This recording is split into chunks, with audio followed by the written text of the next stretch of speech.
नमस्कार प्यारे बच्चों। 12वीं कक्षा में आज का हमारा जो ये दूसरा वीडियो है, ये आपको हम समझा रहे हैं। इसमें अपठित बोध यानी काव्यांश, जो कि 5 अंक के आपके पेपर में आएंगे। आपकी बुक में जितने भी काव्यांश हैं सभी को मैं समझा रहा हूँ। आप अच्छे से इनको समझ लें। परीक्षा के अंदर या किसी प्रकार से कोई पहरा आता है तो आप उसका जवाब, उसका उत्तर बड़ी संतुष्टि से दे सकें। इसलिए कोई भी पैरा हम ऐसा नहीं छोड़ेंगे जो आपकी समझ से दूर हो, बशर्ते कि आप में विचार होना चाहिए, भाव होना चाहिए, मन लगाकर समझना है। यदि आप मन लगाकर समझेंगे तो आपके लिए ये बहुत अच्छे रहेंगे। आपको जो कक्षा में कराया जाता है उसी प्रकार से हम आपको इस वीडियो के द्वारा करवा रहे हैं। प्यारे बच्चों, हमने इससे पहले 20 इस पुस्तक के 20 अपठित बोध 20 कर लिए थे। हमने कल यहाँ से समापन कर दिया था और हम 21 वाले में आ गए थे। 21 वाला जो अपठित काव्यांश है, इसकी हम व्याख्या करेंगे और इसके प्रश्नों को ध्यानपूर्वक देखेंगे, समझेंगे। तो प्यारे बच्चों, एक बार देखिए इनकी, इसको पढ़ते हैं हम एक बार। आप भी साथ साथ समझिए, एक एक लाइन, एक एक शब्द। तू हिमालय नहीं, तू हिमालय नहीं, तूने गंगा यमुना, तू त्रिवेणी नहीं, तूने रामेश्वरम, तू महाशील की है अमर कल्पना, देश मेरे लिए तू परम वंदना। सीधा सीधा समझ में आ गया है। पहली 4 पंक्तियों में भी हमें समझ में आ गया है। कई बार तो हमें लास्ट में, आखिर में समझ में आता है।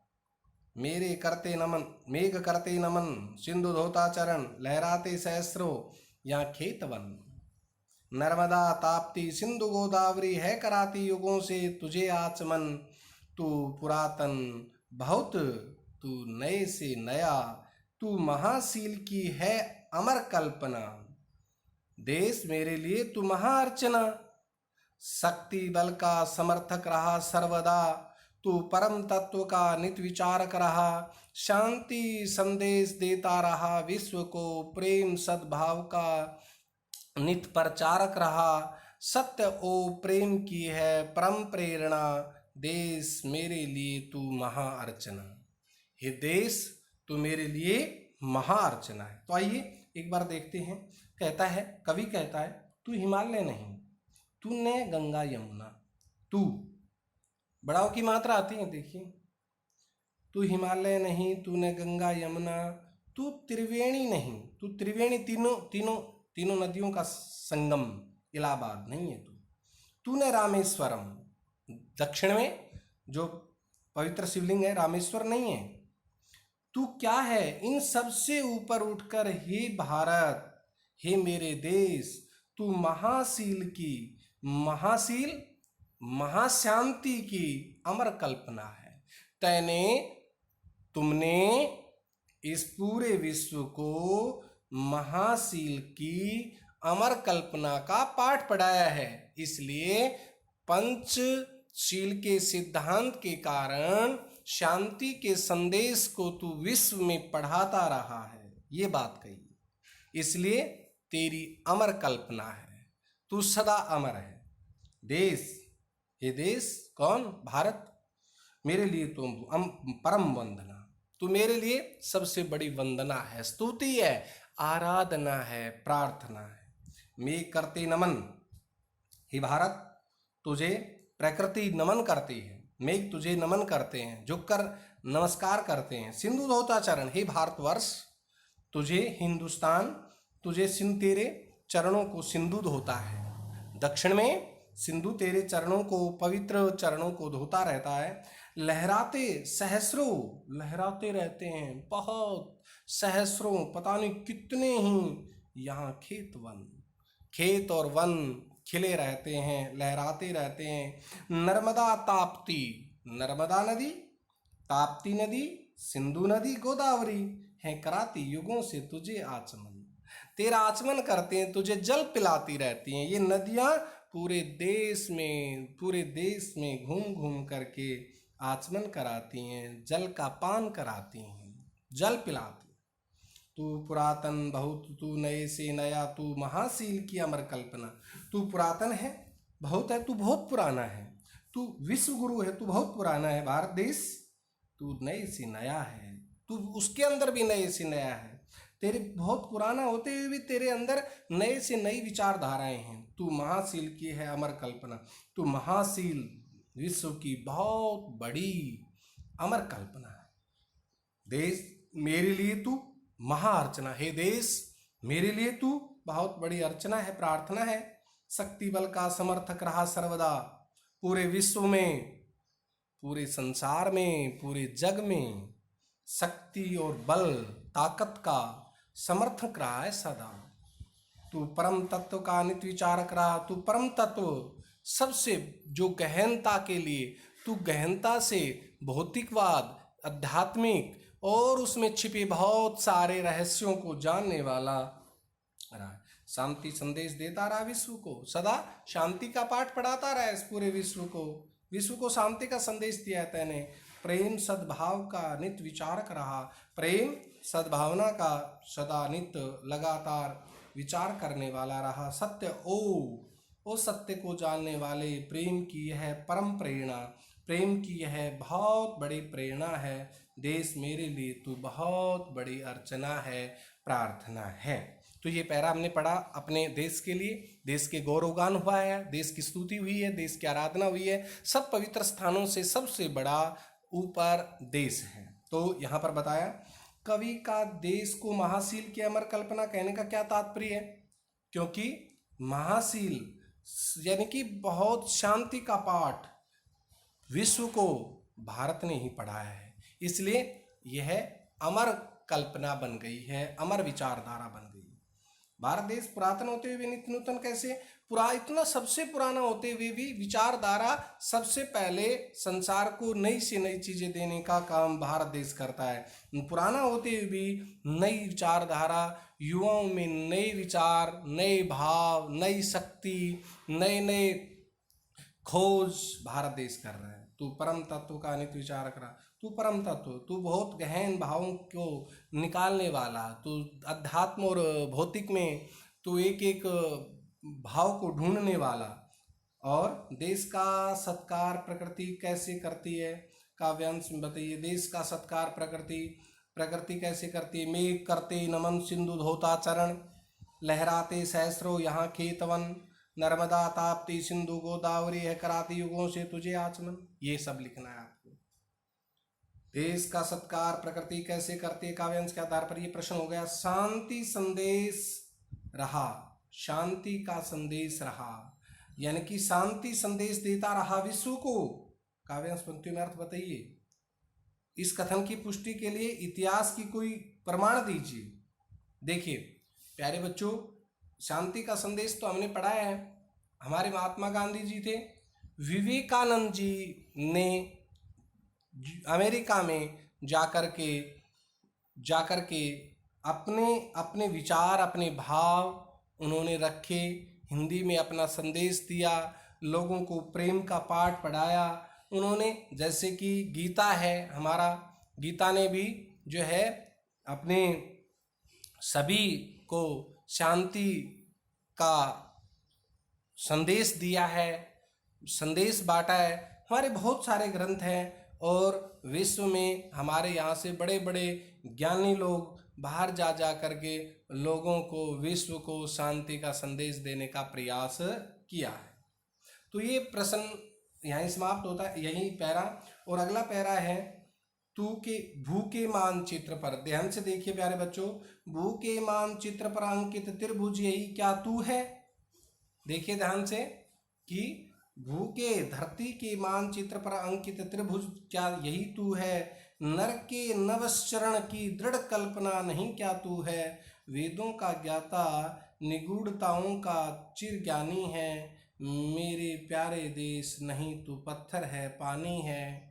जड़ताओं में छिपे किसी चेतन को नमन करूं मैं, किसको नमन करूं मैं भारत, किसको नमन करूं मैं? बहुत अच्छी कविता है। किसको नमन करूं मैं भारत, किसको नमन करूं मैं? और आगे कहता है तू वह नर ने जिसे बहुत ऊंचा चढ़कर पाया था, बहुत ऊंचा चढ़कर पाया था।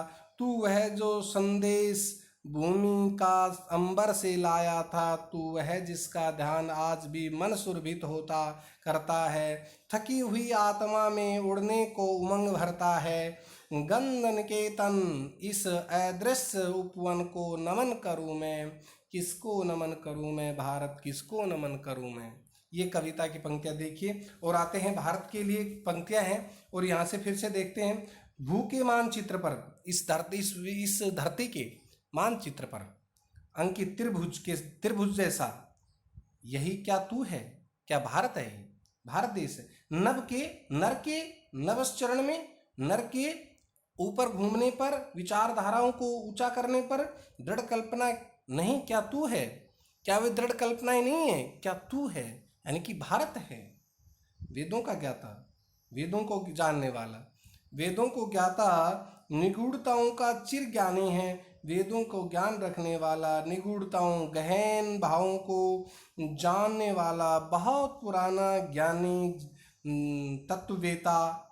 मेरे प्यारे देश, नहीं तू पत्थर है, नहीं मेरे प्यारे देश, नहीं तू पत्थर है, पानी है। नहीं तू स्थिर नहीं है, पानी के समान आगे बढ़ता रहता है, पानी के समान, पत्थर नहीं एक जगह स्थिर है तो आगे बढ़ता रहता है। जड़ताओं में छिपी किसी चेतन को, जड़ताओं में, स्थिरताओं में, जो स्थिर है, निर्जीव है, में छिपे किसी चेतन को नमन करूं मैं स्थिरता में, निर्जीवता में छिपे हुए किसी चेतन, उसमें छिपे हुए किस सजीव को नमन करूं मैं। ऐसा भारत में होता है। ऐसी जो जहाँ पर प्रकृति में, यानी कि एक प्रकार से हर बार जैसे निर्जीव के कारण देखते हम नई फसलें खड़ी हो जाती है, नए नए यहाँ पर जीव जंतु जन्म लेते हैं, यानी कि निर्जीव के अंदर भी सचेतन का जन्म होता है, अर्थात सजीव बनता है। किसको नमन करूं मैं भारत, किसको, उनमें से किन भावों को मैं प्रणाम करूं, नमन करूं, झुक के उसको मैं नमस्कार करूं। तू वह नर ने जिसे बहुत ऊंचा चढ़कर पाया था। तू वही है जो सबसे ऊंचा स्थान तुमने ही प्राप्त किया था। तू वह जो संदेश भूमि का अंबर से लाया था। तू वह है जो संदेश, जो यहाँ प्रेरणा के लिए, जो संदेश देने के लिए भूमि का अंबर से, ऊपर से, स्वर्ग से यह संदेश लेकर के भूमि पर आया था। भूमि पर भाईचारा, शांति, सद्भाव, ज्ञान, ध्यान, धर्म, पुण्य, संस्कृति का ज्ञान, ये सब ऊपर से लेकर आया था। विज्ञान का ज्ञान लेकर आया था। तू वह जिसका ध्यान आज मैं मन सुरभित करता हूँ। तू वह है जिसका ध्यान आज भी मन सुरभित करता हूँ। थकी हुई आत्मा में उड़ने को उमंग भरता हूँ। थकी हुई आत्मा में, थकी हुई बाहों के अंदर मैं, आत्मा में भी मेरा उड़ने को उमंग भरता है। गंध निकेतन, गंध की खुशबू, इस अदृश्य उपवन को नमन करूं मैं। इस गंध निकेतन में, इस सुगंध वाले घर में, इस अदृश्य उपवन जो दिखाई नहीं देता मेरे भारत में, ऐसे बगीचे को मैं नमन करूं मैं। किसको नमन करूं मैं भारत, किसको नमन करूं। यह कविता किसे संबोधित है? यह कविता भारत देश को संबोधित है, भारतवर्ष को संबोधित है। और कवि के मन में क्या समस्या है? कवि के मन में समस्या है कि यहाँ इतनी विचित्रता है, इतना कुछ हो रहा है, इतना आश्चर्यजनक कार्य है, उनमें से मैं किसको नमन करूं, मेरे समझ में नहीं आता है। मेरे समझ में नहीं आता है उसमें किसको नमन करूं। भारत के बारे में यह क्यों कहा गया है कि वह पत्थर सा कठोर नहीं और वह वरना पानी सा तरल है। यानी कि यहाँ की विचारधारा, यहाँ की भावना यानी कि बहुत तरल है। और वैसे भी देखा जाए तो पानी की तरह, जैसे पानी बहता रहता है, वैसे ही विचारधाराएं यहाँ स्थिरता नहीं है। यहाँ लोग चलते रहते हैं, भाव बनाए रखते हैं, आगे बढ़ते रहते हैं, जीवन की मंजिल में, प्रगति में सदा आगे बढ़ते रहते हैं। भारत के बारे में यह क्यों कहा गया है कि पत्थर के समान नहीं, स्थिर नहीं है या कठोर नहीं है, लचीला है पानी की तरह से, कोमल है, मुलायम है और आगे बढ़ने वाला है और जीवन दान देने वाला है। भारत को भू के मानचित्र पर अंकित त्रिभुज क्यों कहा गया है? भारत को भू के मानचित्र पर वह त्रिभुज के समान, जैसे कि बाकी तो पृथ्वी के अंदर सारा मिल जाता है, और जो त्रिभुज के समान जो जल में बचता है हिस्सा चारों तीनों तरफ से, दक्षिणी भारत की तरफ से, वो त्रिभुज जैसा दिखाई देता है। कविता के आधार पर भारत की दो विशेषताएं उल्लेख कीजिए। वह जो संदेश भूमि का अंबर से लाया था, एक तो ये बात है, और ये बात कही है। दूसरा कि और दूसरी विशेषता यह है जड़ताओं में छिपे किसी चित्त, यह वेदों का ज्ञान युक्ता चिर ज्ञानी है। वेदों का ज्ञान निगूढ़ताओं का चिर ज्ञानी है, भारत की विशेषता है। और नर के नव चरण की दृढ़ कल्पना नहीं, हाँ, यहाँ से वेदों का ज्ञाता है भारत, और बहुत सारे तत्व गहन भावों को ध्यान में रखने वाला है। और दूसरा विशेषता ये है कि तू वह है जो संदेश भूमि पर अंबर से लाया है, जो भारत देश ही लेकर के आया है।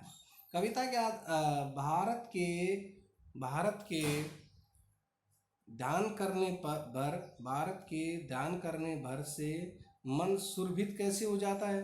देखो, मन सुरभित होने का मतलब है यहाँ पर बहुत सारी विशेषताएं हैं। एकता में अनेकता में एकता है, यहाँ विचित्र वेशभूषा है, रहन सहन, तौर तरीके, विचारधारा, धर्म अलग अलग हैं, फिर भी पूरा देश, पूरा भारत एक है। पूरा भारत सबसे मिलकर चलने वाला है, शांति का पाठ पढ़ाने वाला है, सब लोगों में को एक साथ लेकर आगे बढ़ने वाला है। और यहाँ पर विचित्रता ये है कि दिन प्रतिदिन सब कुछ नया होता है। उसमें कवि कहता है मैं किसको नमन करूं, यहाँ पर चारों तरफ सुरभित ही है, चारों तरफ प्रकृति सौंदर्यता बड़ी सुंदर है, प्रकृति के बीच यहाँ हर प्रकार का प्राणी बड़ा सुंदर है, यहाँ रहन सहन तौर तरीके बड़े अच्छे हैं। तो प्यारे बच्चों, इस प्रकार से हमारा ये पूरा होता है। यहाँ पर ये पूरा हो गया है। दो हमने यहाँ पर पढ़ाए। तीसरा हमारा है घाटी के ऊपर झुक। तीसरा देखिए प्यारे बच्चों ध्यानपूर्वक, एक भी हम नहीं छोड़ेंगे, सबकी व्याख्या करेंगे। घाटी के ऊपर झुक फैला सा अंबर ज्यों, सजल सजल छलना में शब्दों में बेमन दुलार रहा, दे रहा ओ थपकी सी आ रही थी झपकी सी, घाटी को झपकी सी आ रही थी, या फिर खुद घाटी ने मानव का दर्द जान, मानव को अपने ही अंतर का भाग मान, लोरी के कपसीले बादल बिखराए हूँ कोहरे के झीने से, कबूतर के डैने से पुल से बनाए हूँ पंखों से, डैने होते पंखों का प्रतीक होता है, डैने से पुल से बनाए हूँ, जिससे कि मानव भी पा सके सिद्धि स्वर्ग, वैसे मानव मन का कोना हर रीता है, खाली है, घायल है, आशा निराशा दुराशा हताशा के दृश्य सभी नाटकीय, ऐसे ही मानव को घाटी बहलाती है, बरसा कर पानी अभिसिंचन करवाती है, अभिसिंचन उसको नहलाती है, आचमन कराती है। तो प्यारे बच्चों देखो, घाटी के ऊपर झुक फैला सा अंबर ज्यों, घाटी ये पूरे देश के लिए कहा है। सजल सजल छलना में शब्दों में, घाटी यानी कि उत्तर भारत की तरफ घाटी के ऊपर झुक फैला सा अंबर ज्यों, मानो अंबर चारों तरफ फैला हुआ है। सजल सजल छलना में, सजल सजल हल्के हल्के छलना में शब्दों में, बेमन दुलार रहा, बेमन से चारों तरफ दुलार रहा है प्रकृति को, दे रहा हो थपकी सी कोई, आ रही झपकी सी घाटी को, हल्की हल्की निद्रा सी आ रही हो।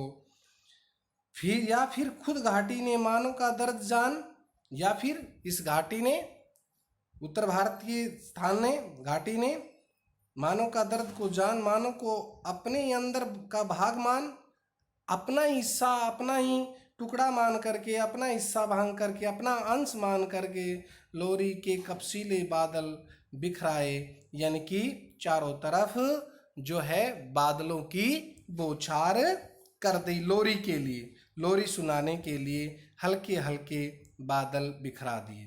कोहरे के झीने से, कोहरे के झीने से हल्के हल्के धुंधले झीने, झिंझी झीने धुंधले। कबूतर के डैने से, कबूतर के डैने पंखों से फूल से बनाए हों, जिससे कि मानव विपास के सिद्धि स्वर्ग, जैसे पूरा मानव सिद्धि का स्वर्ग पास के, वैसे मानव मन का कोना हर रीता है, खाली है मन, मानव मन का कोना घायल है। आशा, निराशा, दुराशा, हताशा, विपरीत और भाव के दृश्य अभी नाटकीय हैं, सिर्फ केवल ये घाटी चलती रहती है। ऐसे ही मानव को घाटी बहलाती है। ये घाटी ऐसे बहला करके आगे जीवन की मंजिल को, अर्थात जीवन को आगे बढ़ाती रहती है। बरसाकर पानी अभी सिंचन कराती है, अभी जल चारों तरफ बरसाती रहती है, ऐसी घाटी है। तो बादल की तुलना किससे की गई और क्यों? बादल की तुलना जो है यहाँ पर आपने मानव को अपने ही अंतर का भाग मान, अपने अंतर का भाग मान, मानव को अपने अंतर का यहाँ पर देखो प्यारे बच्चों, बादल की तुलना किससे की गई और क्यों? बादल की तुलना देखो यहाँ पर आया, मानव को अपने ही अंतर का भाग मान, लोरी कपसीले बादल बिखराए हों, जैसे कोहरे के झीने से, कोहरे के समान झीने झीने हल्के और लोरी के कपसीले भावों से बादल की तुलना की गई। क्योंकि बादल हल्का हल्का इसी तरह से कभी आते हैं मिट जाते हैं, जैसे कि ऊपर से नीचे तक चलते ही रहते हैं, अपना प्रतिक्षण प्रतिरूप बदलते रहते हैं। इसलिए घाटी सोती हुई क्यों जान पड़ती है? क्योंकि घाटी सोती हुई इसलिए जान पड़ती है कि घाटी में चारों तरफ शांति है, चारों तरफ किसी प्रकार की हलचल नहीं है। मनुष्य को सिद्धि प्राप्त कराने के लिए घाटी ने क्या व्यवस्था की है? मनुष्य को सिद्धि प्राप्त करने के लिए मन को कोना, इसलिए वो मन का कोना खाली था, घायल था, तो उसके अंदर आशा, निराशा, दुराशा, हताशा का संचार कर दिया है। घायल मन के नाटकीय दृश्य क्या है? घायल मन के नाटकीय दृश्य में आशा है, निराशा है, दुराशा, हताशा और इसके दृश्य में सभी नाटकीय मन भाव छाए रहते हैं। उन पंक्तियों उद्धृत की जिसमें आशय है कि वर्षा के द्वारा मनुष्य को अभिसंत किया है, ये पंक्तियां। ऐसे ही मानव को घाटी बहलाती है, बरसाकर पानी अभिसिंचन कराती है। ये दो पंक्तियां हैं प्यारे बच्चों, इसकी यों की यहाँ पर देखो, उन पंक्तियों को उद्धृत कीजिए, उन पंक्तियों को लिखिए जिसका से, यानी कि पंक्ति ही यों की यों लिखनी है, समझानी नहीं है। कई बार हमें पंक्तियों का, उन पंक्तियों का अर्थ समझाइए, या कई बार पूछता है उन पंक्तियों को लिखिए, तो उन पंक्तियों को लिखना पड़ता है। तो यहाँ पर प्यारे बच्चों हमारे ये आज की वीडियो में ये 3 हो गए हैं और हम 23 तक आ गए हैं। 23 तक का हमने लगभग व्याख्या पूरी कर दी है, हमने पढ़ लिया है ध्यानपूर्वक। आप भी इनको पढ़ते रहिए, ध्यान से देखते रहिए, ये आपके लिए बहुत ज़रूरी होंगे। एक एक नंबर आपके लिए अति महत्वपूर्ण होगा। पैरा आएगा, अगर इतने भाव, विचारधारा और इतने शब्दों का अर्थ अगर आप समझ जाते हैं तो आपके लिए कोई भी अपठित काव्यांश दूर नहीं होगा, आपकी समझ से बाहर नहीं होगा। इसलिए आप समझते रहिए। अगले वीडियो तक आने के लिए आपको नमस्कार।